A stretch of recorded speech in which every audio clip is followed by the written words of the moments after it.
All right, guys, here I am watching Karate Combat Live. I was actually supposed to be on this card, then I got the cellulitis and it pulled me out, unfortunately.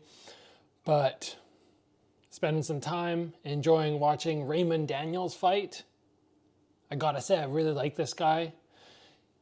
His fight style is very different than mine, but I can appreciate how amazing it is, what he does. I've also been on a number of fight cards with this guy already. We shared Bellator cards together, Glory cards. Sat down with him in Italy, I think 2 or 3 times. Hung out with him for a little bit. Fought on a karate combat card with him. He's fighting Bruno Sosa, who's actually at my weight class, but weighed in at 168 pounds. So he cuts a decent amount of weight to get down to 150. Raymond Daniels is at 172, but he cut weight to get there. Sosa wouldn't have cut weight. Sosa took this fight on last minute notice, very, very last minute. It's interesting to see that he's up around 170. I myself walk more at 160. Some of these guys just put on so much weight. So I'm interested to watch this one, not only because I really like Raymond Daniels, but also because you never know. Maybe this is a guy on the opposite side that I will face in the future at the 150 division. Always looking for spectacular stuff out of Raymond. Hard guy to catch. I see this fight going one way and only one way. I don't see Sosa. I've seen him a couple times fight. I don't see him having anything to give to Raymond, but he just landed a nice cross there.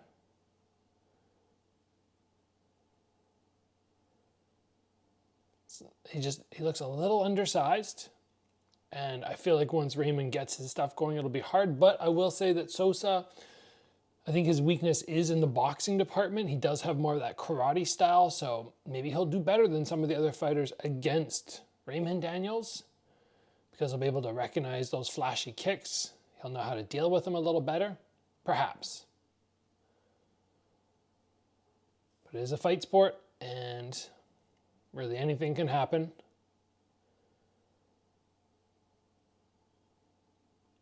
The part that's always impressed me about Raymond is his ability to not fall victim to something like the kickboxing style overwhelming him.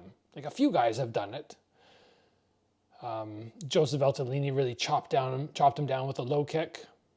Nicky Holtzkin had a little bit more trouble. Raymond was telling me when he fought Joseph Valtellini, he didn't even know how to check a low kick. Like legitimately, nobody had taught him how to check a low kick. That's pretty crazy when you think about that, and him still making it through that much of the fight. Both fighters with their hands extremely low. Raymond's walked in a number of times to the counter right from Sosa. Again, he walks in. He's got to get his head off the center line when he enters. That's something that the karate fighters don't do as well. On entry, they don't move their head. They enter very straight and very explosive, but you've got to watch for those counter shots.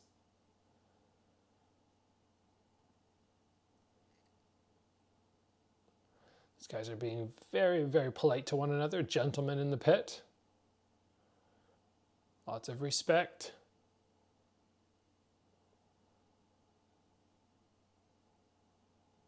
Good spinning side kick from Raymond. Did a better job there, getting his head off that punch line.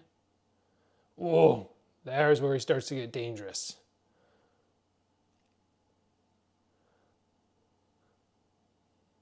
Sosa looks like he's having so much fun. He's smiling.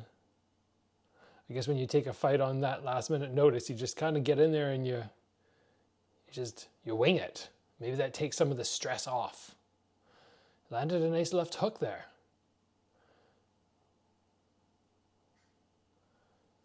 It was a good first round. A couple nice spinning side kicks from Raymond Daniels.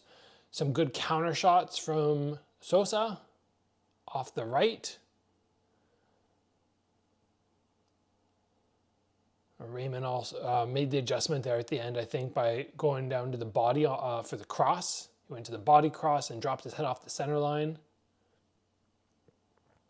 and then re-squaring up with the hook.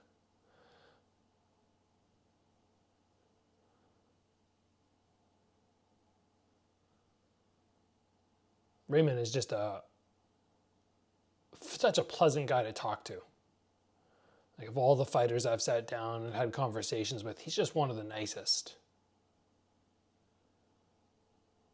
And sometimes, like when I first saw him fight before I'd actually talk with him, I went, wow, this guy looks like he has a big ego, because he fights with that personality, I would say, very often, especially in the past.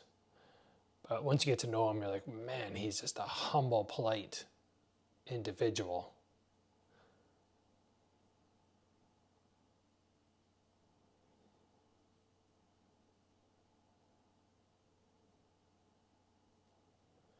I've also seen Raymond do a really good job sticking his jab in one of the kickboxing fights in Italy.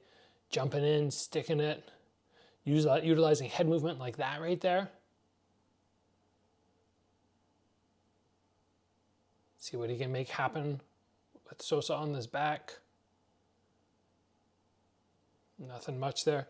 It's harder than you might think when you only have 5 seconds and all the fighter on the bottom has to do is kick those legs up, survive for 5 seconds. It's harder than you think, especially after watching a couple of these events and seeing what people can accomplish to actually get a lot of damage happening. It'd be very different if you're worried about somebody just getting on top of you, but when it's just, oh, don't get hit for 5 seconds, you can just sort of flail your legs up.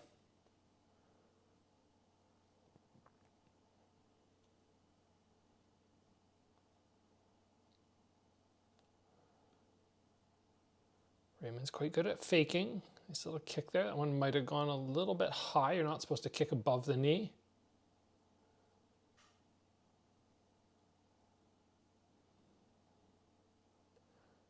And later on tonight, they got this massive trilogy between Benson Henderson and Anthony Pettis, who fought in the UFC a couple times.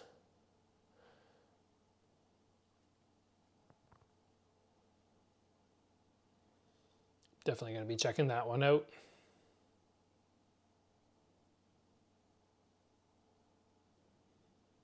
Just getting a little bit too just in the pocket and exchanging instead of getting his normal in and out movement. It's probably pretty hard because De Sosa's decent at backing up, taking that little step, making Raymond miss. But I'd like to see Raymond throw, and then back up. Just recreate that space, because that's where he does his best work. Sosa really backs up a lot, though. I remember watching one of his other fights. If you even make any move, he goes backwards. Which is, I'm not saying is a bad thing. It's just frustrating for the person on offense, I suppose. And you got to have a game plan for that. Raymond looking a little off balance tonight after some of his attacks. He looks like he almost falls. But when he lets that side kick go, that spinning side kick, he knocks people around. It looks like his legs are just not quite under him. Even walking up the pit wall there, it's just footing just slightly off. You never know what it is either, right? It could be you're out of breath. It could be something on recovery and weight cut didn't go well. There's so many possible factors on why your body is not performing the way you want.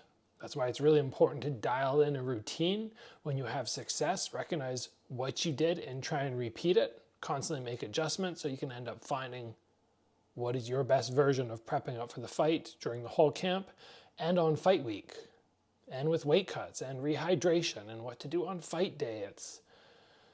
It's a lot. And it takes a lot of experimenting. That's why they talk about experience being so valuable.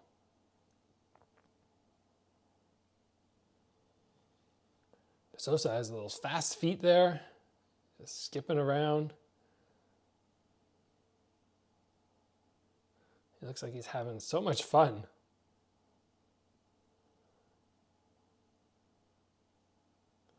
A little clash of heads. I was going to say they came in hard.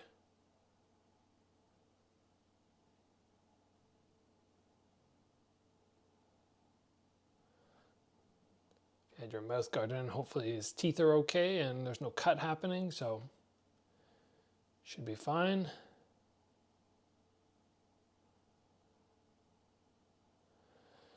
And you know, the funny thing sometimes about last minute opponents, a lot of times people go like, oh, okay, Raymond, you have an opponent on whatever it is, a week's notice, 2 days notice. I don't know what the timeline was, but they go, oh, that's just an advantage for you. You're fighting an opponent with no training camp.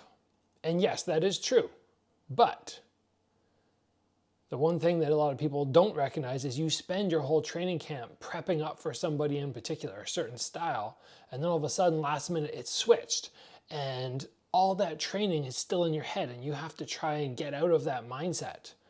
Sometimes you can't, or sometimes it might throw you off. And we've seen fighters struggle with this, and we've seen fighters turn down fights.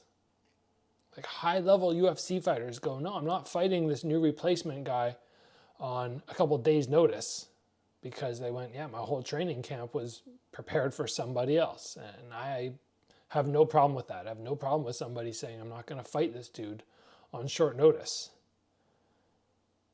So while lots of respect for Sosa for taking the fight, also lots of respect for Daniel for rolling with it and taking a new opponent.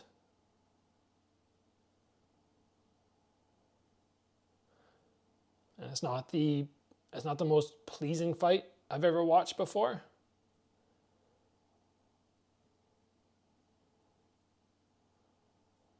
That just happens when you have two karate style dudes. Oh, grind shot.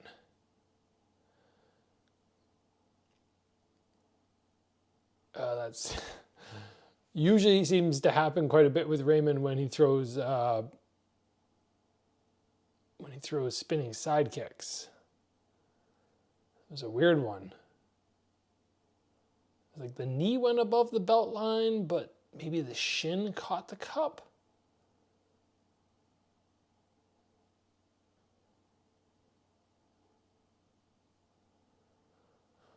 Hope he was wearing a proper cup. You guys might go, what's a proper cup? Just anything is good. And no, not anything is good. We've seen people with plastic cups get damaged because it shatters. The metal cups might sound like they're great, but they still hurt too. In the description, tagged them there. I have a diamond cup, link in the description, where you can save 10%. That's an amazing, amazing invention. So much more comfortable than the others, stays in place. I think Sosa got a little rattled on that last punch. Raymond is definitely stealing. Oh, he rattled him there. He's definitely stealing this round away now. It was very close beforehand. Maybe that kick to the groin slowed De Sosa down just a little bit. His hands are up now. He's fighting different.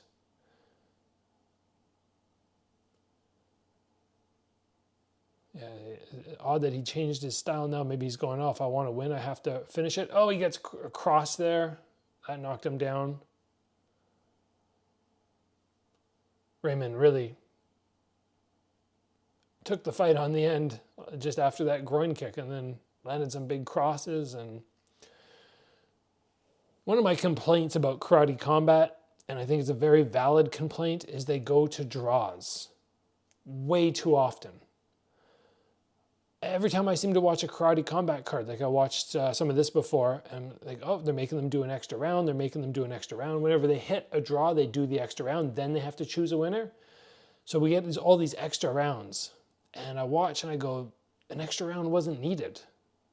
Why are we doing that? And it's like, if the round's kind of close, they're just like, oh, we'll make it a draw instead of go, this guy actually won the round. Not by much, but he won it. So I wish they would stop doing that. I feel like draws should be for only super, super close fights, not ones that are kind of like, oh, you know, one guy won, but he just didn't quite do enough. So hopefully, the whole point of all that was hopefully Raymond takes that win, because as I watch, I'm like, yeah, obviously he won it, but I've seen some karate combat fights where I went, yeah, obviously he won it, and they ended up going to draw in the extra round. So he definitely stole round 3 with those punches at the end. I assume he took round 1. Yeah, there we go.